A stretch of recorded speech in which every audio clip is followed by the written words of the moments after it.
Welcome to Family Gamer TV. Now here's our first look at the toy box proper. We're going to be looking at how you actually get into the world, how the toy boxes are now split up into different genres, how the menus have been replaced by nice interactions, and also we're going to have a sneak peek at some of those Star Wars toy box items. We'll open up El Capitan's Theatre, and this is where you'll see episodes from Toy Box TV, our weekly YouTube show, where we highlight the best toy boxes from the community. And also, when we do highlight those toy boxes, they will actually be physically in this world. Like in the presentation earlier, you saw that they will have physical representation in the world itself. Again, I think this is a lot more fun. This is a lot more Disney to kind of have these buildings appear in the world, and you go and interact with them rather than going through menus. And as you can see, this is Main Street, so we've got the castle back there. So that's one section of the Toy Box Hub, and the idea of the Toy Box Hub is, if you like platforming, if you like driving, you're going to get more of it. So we're going to go speak to Woody real quick, and he's going to talk about one of the new features in the Toy Box Hub, which is the idea of farming.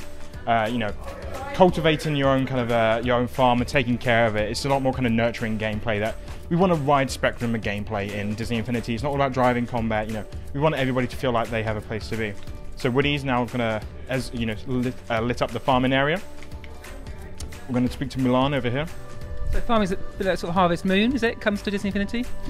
Man, Harvest Moons are great games. I really adore them. Yeah, along that same line, we want people to have different avenues, different ways of playing the game. It's, we have such a broad fan base. We want to kind of appease everyone that we can. So as you see, the Toy Box Hub is kind of split up into 6 sections, and this is the platforming section. And what this is really doing is giving players a good example of what they can achieve in the toy box in a much more intuitive, natural way. So right now the player's learning, I can put waypoints down, I can put ropes down. Rails are back, they're in past games, and they're always a good time. Rail goes straight into a air cannon, into a tornado. And again, these are all toys that exist in the toy box that players can use to create their own. And our reward is this XP bubble.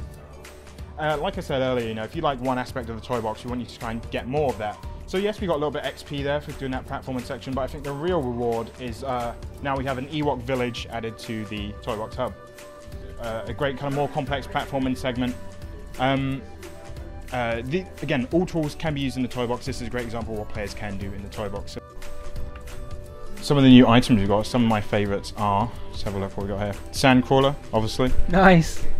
Yeah, Sandcrawler's great. Canteena. With the music?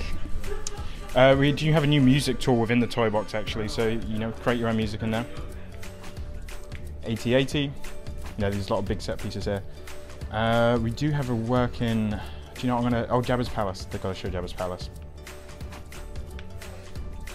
And you'll see once I actually back out into the game, these are quite imposing structures, especially 8080. Wow, it's massive. It is, yeah. The Sarlacc Pit. Sorry, Sam.